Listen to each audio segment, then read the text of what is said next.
Is You Like It Darker Stephen King's best book of all time? Of course not. But it might be his best book of the last 10 years. Hey guys, welcome to another video. My name is Ian. Welcome back to the channel, Ian the Reader. Today I have a book review for you, and it's a very exciting one. Today we're going to be talking about If You Like It Darker, the latest publication by none other than Stephen King. If you've been around this channel for any length of time, you know that Stephen King is one of my absolute favorite authors. I'm slowly working my way through all of his books. I'm at about 45 now, which for any other author would be like all of them, but for Stephen King it's a little over half. I was very excited for this new book by Stephen King, though. I love short story collections, and Stephen King's in particular, the ones that I've read so far have been very exciting. So I was pumped for this book, but also very nervous. Like I said in the intro, this may be Stephen King's best book in the last decade. Now, that is a tribute to how good this collection is, but also let's not forget the fact that Stephen King's books have been kind of hit or miss lately, especially for a lot of his longtime fans.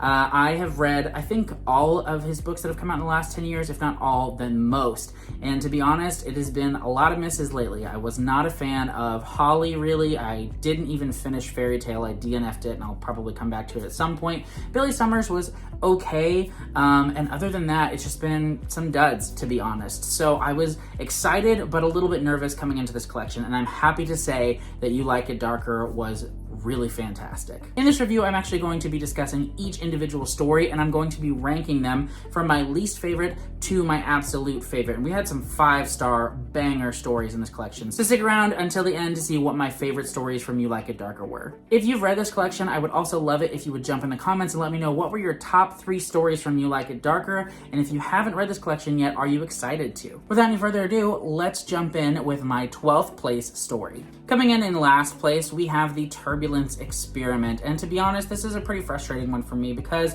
I think that King had a really fun idea here, and it's one that I think could have been a really excellent, but I don't really feel like he took it anywhere. In The Turbulence Experiment, we have this very mysterious beginning where our main character is in a hotel room, he's getting ready to relax, and he gets this mysterious phone call saying, hey, you're needed for this assignment, and he gets frustrated, he's like, can't anybody else do it? And they say, no, you need to go right now. And so he gets a plane ticket, and he goes on this flight, and throughout that flight, we find out a little bit more about what he's doing there, but not a lot. It's very vague, but he essentially has something to do with the trajectory of the flight. I'm gonna leave it there.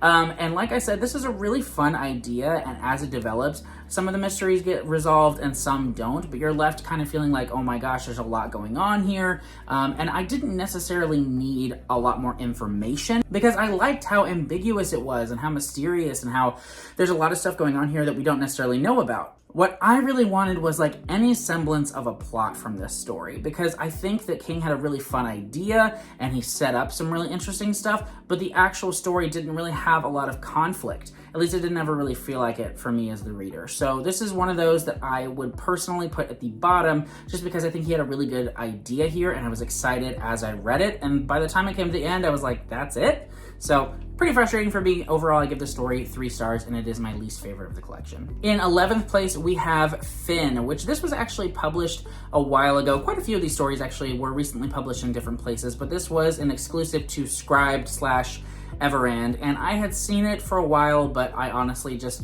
didn't want to read a single short story when there are so many other Stephen King books and collections that I have to get to. So I was excited when I found out that it was going to be part of this wider collection. That being said, I'm particularly glad that I didn't read it on its own because this story just didn't really do a lot for me. In this, we follow a character named Finn who's pretty young. I want to say for most of the story, he's around like 17, 18, could be wrong there, but he essentially just has really bad luck. At the beginning, we find out about a series of different things that have happened to him throughout his life that are unfortunate. And at the very beginning of the story, he is kidnapped, taken hostage, because he's mistaken for somebody else. And it goes from there, and it's kind of ridiculous. And to be honest, I thought that the story also had a lot of potential, and I was immediately hooked by it, I'll say that.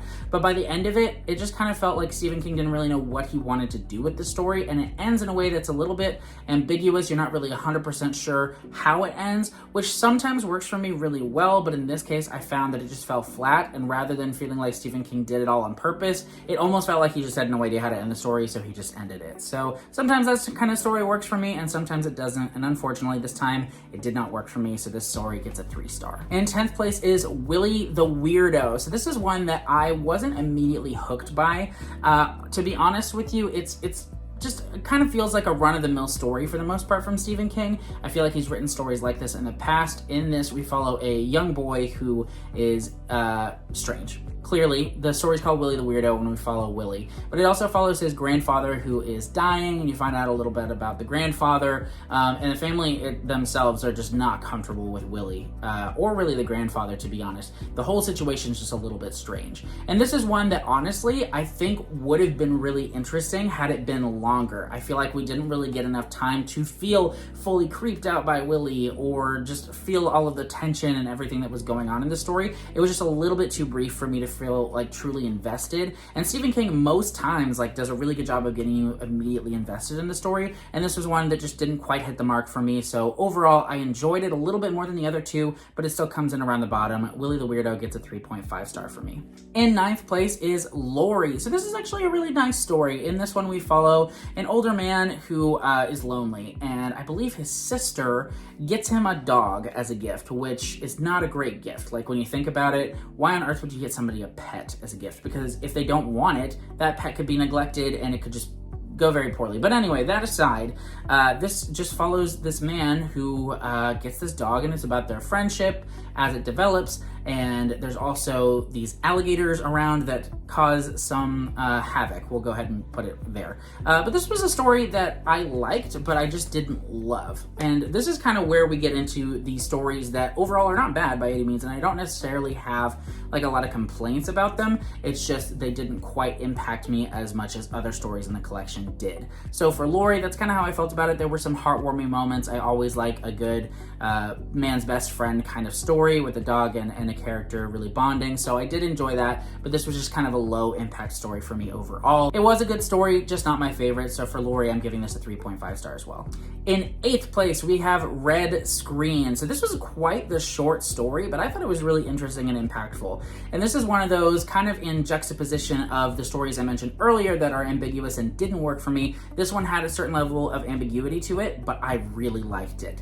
This follows a man who I believe is a detective, and he has been having some trouble in his marriage lately. But then he starts talking to someone who is suspected of murder, who actually confessed to a murder, and he said, of course I murdered my wife in this case, because she wasn't my wife. And he starts saying that it's like a body snatchers kind of situation, and the story goes from there. I really enjoyed this one. It was snappy, it was exciting, and then it ends and you just kind of are left thinking, what the heck just happened? And I adored that about this story. I really, really did. There's another story coming up later that did this even better, and I'll talk about that because it comes in near the top of my ranking. But this story was good. This is my first 4-star story of the collection. I really enjoyed Red Screen. In 7th, we have one that I feel like when I read it, I was really impressed with it, and I thought would end up higher on my ranking. And this is actually, I think, the second to last story. But as I was thinking about the rest of the stories, other ones just had to move up, and so this one had to move down. So in 7th place, I have Dreams. So this story is really fascinating. In it, you follow a man who I believe was in the military, and I want to say he got like dishonorable discharge or something like that. He isn't in a great situation, or maybe he's wounded. I can't remember, but he was in the military. Now he's out of the military, and he accepts this mysterious position with this scientist as like basically his dictator, the person who dictates. I don't know what the word for that is. It's not like dictator like anyway, whatever, you know what I mean. He dictates stuff. And so this scientist is running these very strange experiments involving dreams. And I'm gonna leave it there because part of this story's excitement is not knowing what's gonna happen next, and the turns that the story takes, I really did enjoy. This is a bit Lovecraftian, and I was totally into it. I had a great time with the story. I could have used maybe a little bit more, not necessarily like explanation, but deeper diving, I suppose, into everything that's going on. This story could have been longer as well. I would have read a whole book of this kind of story. So there are a handful of those where I almost wish it was like novel length. Dreams is one of those. I really enjoyed the story. It gets a 4.25 if I have to be picky. From this point on, all of the stories are absolutely fantastic if you hadn't noticed already. So coming in the 6th place is Two Talented Bastards. And man, this is a great story to start off the collection. This story follows a son who is kind of reflecting back on his father's life and how at one point in his father's life, he was a writer, but wasn't really going anywhere with it, had a certain level of talent, but nothing really special. And then something changes. He and his best friend, after a hunting trip, suddenly have tons of talent and become famous and are really successful, and his whole life he's wondered what really happened, what changed. And this is him kind of like finding out more, talking to his dad at the end of his life, and there's just this big mystery around it. And I was very curious from the get-go to see where Stephen King was going to go with it. And at first I wasn't totally on board with where he was taking it, but the execution here is absolutely fantastic. I was immediately drawn in by the mystery of the story, but also the characters. And this is one of the few stories in the collection that kind of nails Stephen King's classic like small town dynamic vibes, and I thought it was a really great way to start off the collection. Like I said, I thought that it was going to end up higher on my ranking, but as I read more stories, it just kind of went lower and lower. But that being said, like 6th place is still great. It is the halfway point in the collection. There are 12 stories. This is 6th. Things only go up from here, which is a really great testament to how amazing this collection is. Two Talented Bastards gets a 4.5 from me. In 5th place, we have On Slide-In Road. This is one that is also quite short, but really went in some directions I didn't expect, and there's quite a bit of violence in this one. I wouldn't say that really very many of these fall into like the horror category of Stephen King's. If I had to say, looking at it, Dreams does, Willie the Weirdo maybe, and maybe one or two others, but for the most part these aren't necessarily horror stories. This one, however, packs quite the punch, is violent, gripping, thrilling, and absolutely fantastic. On it, we follow a family on a road trip, and there's kind of this tension between a man and his father, who is kind of like the grandfather and father of the family in this situation. There's a lot of tension where one of them really just doesn't like the other one, doesn't really believe in them, feels like they're more of a burden, and things kind of get turned on their head when they stop on the side of the road and find this dangerous situation right in front of them. Things go kind of crazy from there, and I absolutely loved the way this story was executed. It took some turns I didn't expect. It had great suspense, and I thought that it was short, snappy, and just did a fantastic job. This is one of those stories that I don't feel like needed to be expanded. It did not need to be shortened either. It's one that really convinces me that King knows absolutely what he's doing with short form fiction. He is a master of the craft. I really have no complaints about this story. It didn't quite hit me as much as the other ones that are coming up soon, but I still really did enjoy it. The story also gets a 4.5 from me. In 4th place, we have The Fifth Step. I love this story. It's really short. I'm not going to tell you too much about it other than a man is sitting on a bench and a stranger walks up to him and has some confessions to make, and things go from there. I loved this story so much, and it's one that really sneaks up on you, and it's just, oh, so good. So good. Another one that I feel like is a perfect example of why Stephen King is so good with short fiction. So The Fifth Step is fantastic and one that has really stuck with me. That's why it's in 4th place. This is the first 5-star story of the collection, and that tells you how I feel about the rest of them, right? Okay, so my top 3, it is really hard. Even now, I may even end up changing it from what I have written down here because the top 3 stories are just all so good. Like I said, they're 5 stars, and I cannot decide. I've gone back and forth on my ranking, but we're just gonna go with my gut feeling right now. On any other day, this could change, but we are just gonna roll with it. In 3rd place, oh my gosh, I'm changing it right now. I am, just looking at my list. Okay, the one that I had in 1st place is now moving down to 3rd place. That is Danny Coughlin's Bad Dream. It's so good. I have a hard time putting this one in last place. So this is one of the longest stories of the collection, as is another one that's coming up soon. But Danny Coughlin's Bad Dream is so good. In it, we follow a man who randomly has a dream one night in which he finds a murdered body.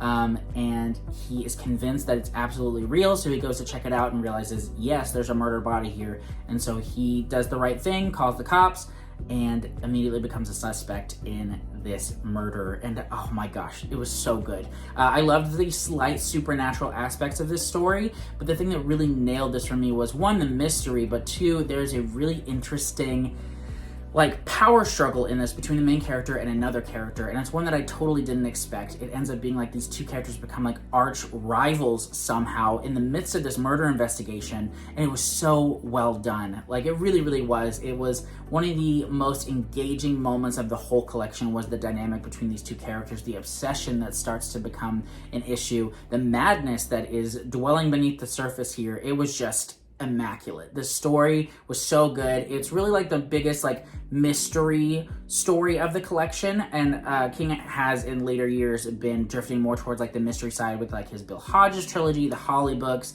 things like that, and this is the only real full-on mystery in the collection, and it was so good. It was perfect. I loved Danny Coughlin's Bad Dream, 5 stars, so good.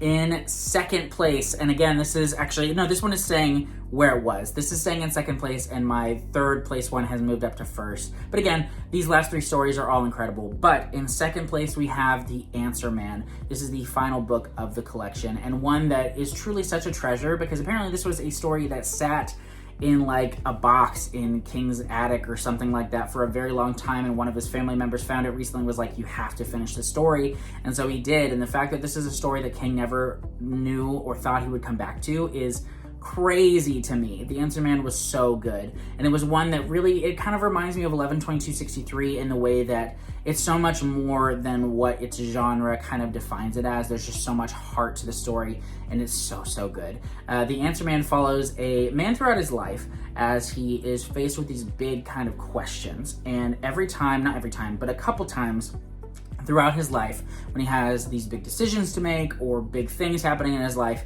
he'll be driving down the road and he'll see this man on the side of the road with a stall that basically says The Answer Man, and he can pay and ask the man any questions and allegedly get the answers for any questions he might have. So it goes from there, but this is a story that's truly about life. It's about love, it's about regret, it's about fate. It's about so much different stuff. It is one of the most thematically powerful stories of the collection, and I feel like Stephen King absolutely nailed it. Like, he truly did, and it follows this man throughout his whole life. So we see a lot of different phases, a lot of different emotions and experiences, and it's one that I feel like in some ways King had to wait until the end of his career or later on in his career to write this story honestly, because he gets it now. As a man who's in his 70s, he really gets kind of the progression of life, the changes, the struggles, the questions, and it's just so life-affirming. This is a fantastic story, 5 stars, so freaking good. And on another day, this is probably my favorite. I don't know, it might be my favorite. The Answer Man is amazing. Absolutely incredible. And in first place, if you have not guessed it already, is Rattlesnakes.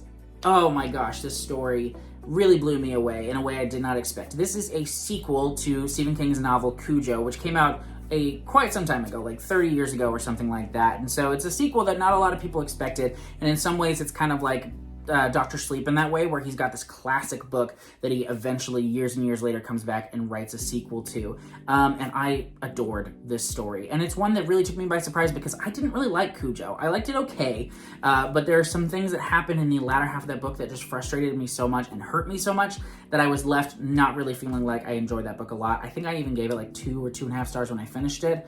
Upon reread, I might rank it higher, but I do think that Rattlesnakes is superior, to be honest. I loved Rattlesnakes so much. In this, we follow a man who is in Cujo, and in this, he is near the end of his life, or at least in the later years. He's retired, and he has a lot of kind of loose ends. And on top of that, he has a lot of grief that he's dealing with. He's a new widower, and he also has some losses from his past that he's dealing with. And he goes to this kind of like vacation home, I believe it's in Florida, and through a series of circumstances, he gets entangled in a supernatural situation, and things just go from there. Oh, this story was so good. It was so creepy. It was so moving. I got a bit emotional reading this story just because it deals a lot with loss and regret, but also love and life, and letting go. And it was perfect. This is the story in this collection that I truly feel like could have and almost should have been a novel. It's great the way it is, but I would love to have read this as like a full-on novel, like in the same style of Dr. Sleep, where it's this big 400, 500 page book that serves as a sequel to an older Stephen King book. I would have been so down for that. That being said, as a short story, this is fantastic. It's really like a novella. I believe this is the longest story of the collection, and he nails it. King nails it. It's stories like this, stories like The Answer Man, The Fifth Step, and Two Talented Bastards, and all of these. There's so many stories in this collection that truly restore my hope, because like I said, as of late, the past couple releases from King have been real letdowns, and there was a part of me that was wondering, like, does he still got it, you know, or is his prime behind him? And obviously I'm not necessarily sure that he'll ever reach the heights of like The Stand or It or The Shining or whatever his biggest like famous works are that made him the master of horror that he is today. But this is a work that truly I think will stand the test of time. I think this collection is absolutely incredible, and it's one that I am so grateful that I got to be alive for the release of, because the excitement I felt as each story just got more exciting and more exciting was truly fantastic.